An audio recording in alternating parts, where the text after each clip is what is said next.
Bienvenue à tous dans cette nouvelle vidéo.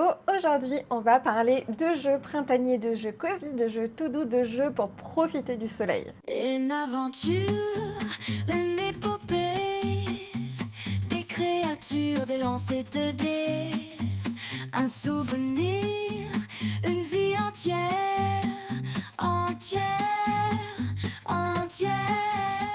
Pour cette vidéo, je vous ai préparé un petit top 4. Alors, qu'on se le dise tout de suite, c'est pas l'ordre de lequel est le mieux et tout. J'ai essayé de mettre quelques petits JDR solo un petit peu variés parce que je me suis dit que ça permettrait qu'il y en ait un peu pour tous les goûts. Donc il y en a qui vont être plus longs à utiliser que d'autres, mais dans tous les cas, je pense que vous allez trouver votre bonheur. Je sais pas si vous êtes comme moi, mais j'aime assez suivre les saisons. Alors pas spécialement les fêtes, je fais pas trop des JDR de Noël et tout, mais c'est vrai que j'aime bien la saison de l'automne où j'ai envie de jouer un peu plus des choses un peu witchy sorcières, des choses qui sont un peu en mode cosy chocolat chaud, et au printemps j'ai envie d'exploration, j'ai envie de verdure, j'ai envie de retrouver tout ça dans les jeux de rôle, et je me dis que je suis peut-être pas la seule, alors je vais vous proposer quelques petits choix, et peut-être que ce sera votre lecture du printemps. Le tout premier livre, c'est La route du thé. Alors je l'ai trouvé en physique chez Desbordes de Michel, je sais plus, je vous l'écrirai en description de toute façon.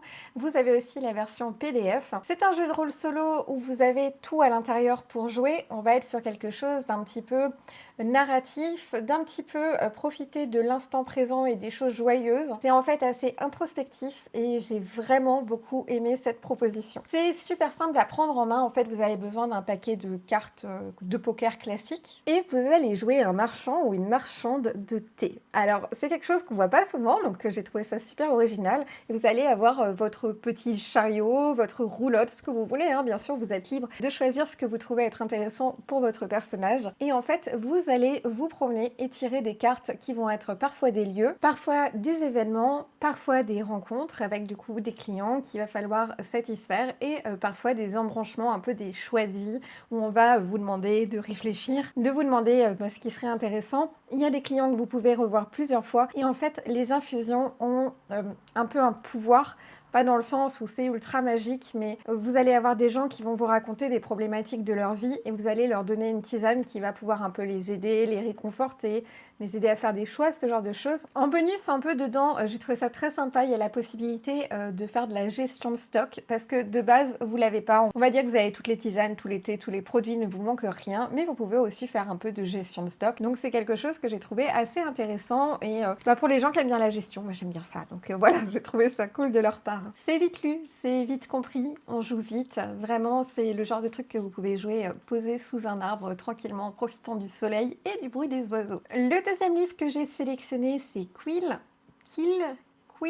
je ne sais pas comment on dit, c'est pas grave, on va se remettre, comme d'hab, vous connaissez. Alors, la version physique, c'est moi qui l'ai imprimée, mais vous pouvez la trouver et gratuitement. Le précédent coûtait déjà pas grand-chose, hein, vraiment, c'est pas des jeux qui vont vous ruiner, mais là, celui-là en plus, il n'y a aucune raison de ne pas l'essayer. Et dans ce jeu de rôle, alors, jeu de rôle, journaling plus travail d'écriture. Comme vous le voyez, on ne voit pas tout de suite de verdure dessus, mais en fait, vous allez écrire des lettres avec des obligations d'utiliser certaines choses à l'intérieur. Donc, on va vous imposer le thème de la lettre, on va vous imposer l'objectif de la lettre et on va aussi vous imposer des mots pas hyper évident à utiliser à l'intérieur pour marquer des points. Et à la fin, si vous avez marqué assez de points, la lettre va faire mouche. Alors même si au niveau de l'enrobage, ça paraît pas aussi cosy que le premier, moi je trouvais que c'était le genre de jeu qu'on peut très facilement jouer en profitant du printemps, jouer sur une terrasse, parce que ça va vous demander quasi aucun matériel. En fait, il va simplement falloir écrire une lettre, et ça, vous pouvez le faire sur un bout de papier. En général, on vous demande d'écrire 5 paragraphes, donc ça prend un petit moment sans être trop chronophage non plus. C'est ultra accessible à comprendre, vous n'avez pas besoin d'emmener le livre pour jouer. En fait, il y a différents scénarios à l'intérieur qui correspondent à différentes lettres. Dans celui-ci, il y a un certain nombre de scénarios pour des choses un peu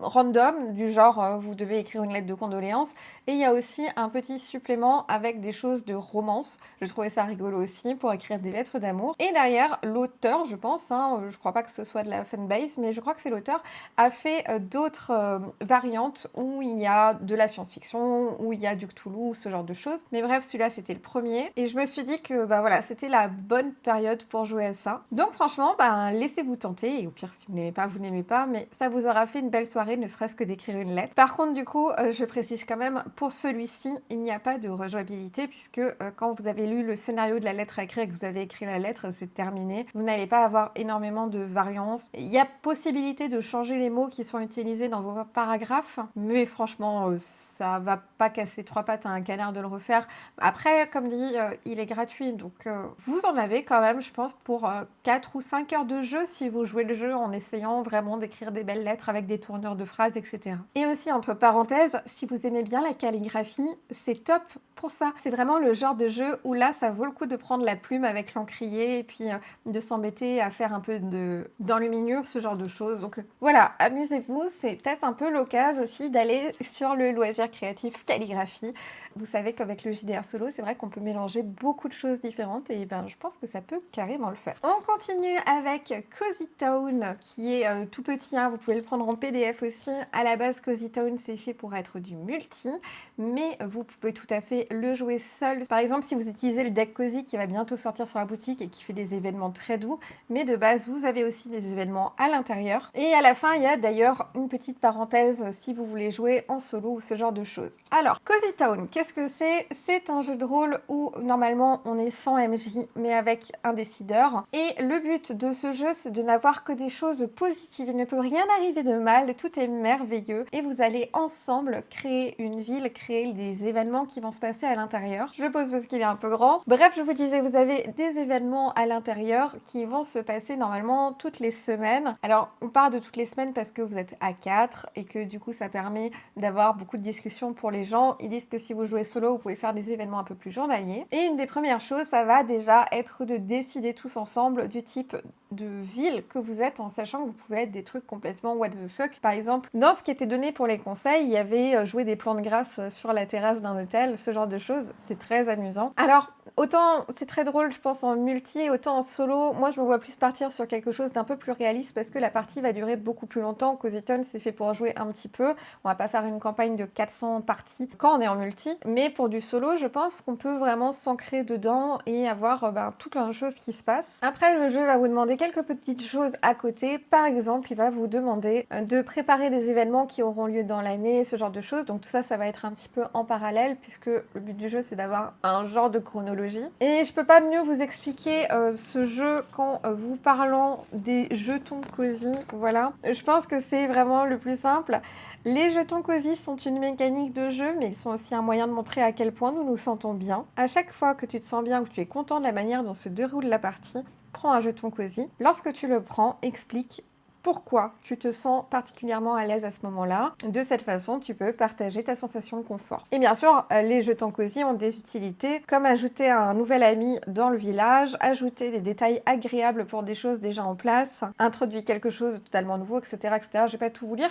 Mais en gros, ce jeu est vraiment conçu pour que vous preniez un instant pour vous dire qu'est-ce que je ressens, est-ce que je me sens bien, est-ce que je suis à l'aise. Et je trouve que c'est vraiment une très jolie idée. On sait que s'ancrer dans ce qui se passe tout de suite, ça fait du bien au cerveau. Et vraiment, cette partie-là, elle va vous mener à ça absolument obligatoirement. Vous pouvez du coup avoir une carte, vous allez le peupler de villageois, de choses comme ça. Les événements qui se passent sont des événements tout doux. Je vais vous en lire un ou deux, comme ça vous permettra de voir un peu le type d'événement. Une guerrière visite notre village cherchant notre aide. Comment pouvons-nous apporter du charme et de la douceur à sa vie? Quelqu'un d'improbable visite notre village. Quelle manigance se trame? Une des villageoises se perd. Qui l'aide et la ramène au village? Et le but vraiment de tous ces événements, c'est tout le temps de trouver les solutions les plus mignonnes et les plus cute possibles. Il faut vraiment jamais que ce soit négatif. Alors comme vous le voyez avec ce genre d'événement, ça se tire avec des cartes, donc vous allez être limité, il n'y en a pas tant que ça, mais voilà, si vous couplez avec votre système solo, particulièrement avec des systèmes solo qui sont peut-être un poil plus doux au niveau des événements, je pense que vous pouvez jouer pendant des années, retourner de temps en temps dans votre petit village magique façon Animal Crossing. Ouais, c'est bon, je l'ai dit, je l'ai lâché, mais on est vraiment dans ce mood-là et j'avais trop envie de vous en parler. Le dernier jeu de rôle que je vais vous proposer pour cette belle saison, c'est Les Souvenirs du Protecteur. Je l'ai découvert très récemment et c'est un énorme coup de cœur dessus. Déjà, on est sur un format quasi BD, il est tout doux de la couverture. Du coup, encore une fois, c'est le genre de choses que vous pouvez offrir à des jeunes. Je vais pas vous expliquer toutes les mécaniques parce que très sincèrement, il faudrait une vidéo entière et je me dis que ce serait peut-être bien de la faire une fois, donc on va rester un petit peu en surface. Mais c'est un jeu de rôle solo tout en un qui est vraiment très complet dans le sens où vous allez avoir de la gestion de temps et vous allez avoir aussi de la découverte de maps. Tout se passe énormément sur une map en hexa. Donc vous allez créer les biomes au fur et à mesure qui sont autour de vous. Et dans ces biomes-là, bien sûr, il y aura des événements, mais c'est pas tout. Vous allez aussi pouvoir avoir du craft. Vous allez pouvoir miner, couper du bois, chercher des denrées, ce genre de choses. En fait, chaque biome va vous donner une liste de ce que vous pouvez avoir et en fonction de votre équipement, vous pouvez avoir plus ou moins. Vous allez aussi avoir des villes où il se passe des choses à l'intérieur avec plein de petits détails. C'est ultra trognon sans être bébé. En fait, c'est pas enfantin, c'est juste plutôt joyeux et joli. Vous avez la possibilité d'avoir des combats assez simples qui se déroulent avec un jet de dés. Et je vous en ai même pas parlé, mais vous êtes en fait un protecteur, comme c'est noté. Et vous êtes là en fait pour veiller sur le monde, le conserver, etc. Si l'un de vous décède, il y en a un autre qui naît. C'est comme ça, c'est toujours comme ça. C'est votre grand rôle à travers l'univers. Et il est ultra accessible. Déjà, il utilise des dés, pas des cartes. Alors ça me fait plaisir parce que moi, je préfère toujours les dés. Et dans toutes les explications que vous avez, il y a tout le temps des exemples illustrés. C'est vachement bien fait. Moi, je me dis, pour des nouveaux joueurs, c'est top. Achetez-le à vos enfants pour l'été plutôt qu'un cahier de vacances. Non, acheter des cahiers de vacances aussi. Mais ça, c'est plus fun quand même. Il y a des monstres dedans qui font pas trop peur. Regardez les illustrations comme elles sont belles. Il y a des petites références comme ça. Regardez-moi cette DA, quoi. Je trouve vraiment un gros coup de cœur dessus. J'ai trouvé absolument génial. Et je me dis que ça peut être un compagnon de vacances ultra cool. Vous avez avec votre personnage des compétences. Enfin, il y a un peu tous les clichés qu'on retrouve dans les jeux de rôle en version légère. Donc voilà, si vous avez envie de découvrir de vastes contrées, vous êtes vachement tenu par la main avec ça, puisque en plus, quand vous allez dans des nouveaux biomes, tout est préparé là pour vous dire ce que vous allez trouver, donc vous avez un peu de surprise. Est-ce que la rejouabilité est infinie ? Je pense pas, parce que bien sûr, si vous vous basez que sur le livre, à un moment, vous aurez fait le tour, mais on parle de dizaines, voire de centaines d'heures en fonction de comment vous faites votre journaling. Donc grosse recommandation aussi. J'espère que mon petit top 4 vous a plu pour les jeux joyeux, rigolos ou cosy. Moi, je suis beaucoup dans ce mood en ce moment, donc je me suis dit que je ne serais peut-être pas la seule. Dites-moi en commentaire lequel des 4 vous intéresse le plus, lequel vous voulez essayer en premier. Si vous avez d'autres recommandations cosy, n'hésitez pas. Les commentaires sont vraiment une source d'or pour tout le monde, pour la communauté. Donc merci beaucoup à ceux qui partagent des idées, des conseils ou des recommandations. Dans tous les cas, on se voit très bientôt pour une nouvelle vidéo. Et en attendant, que votre aventure soit cosy.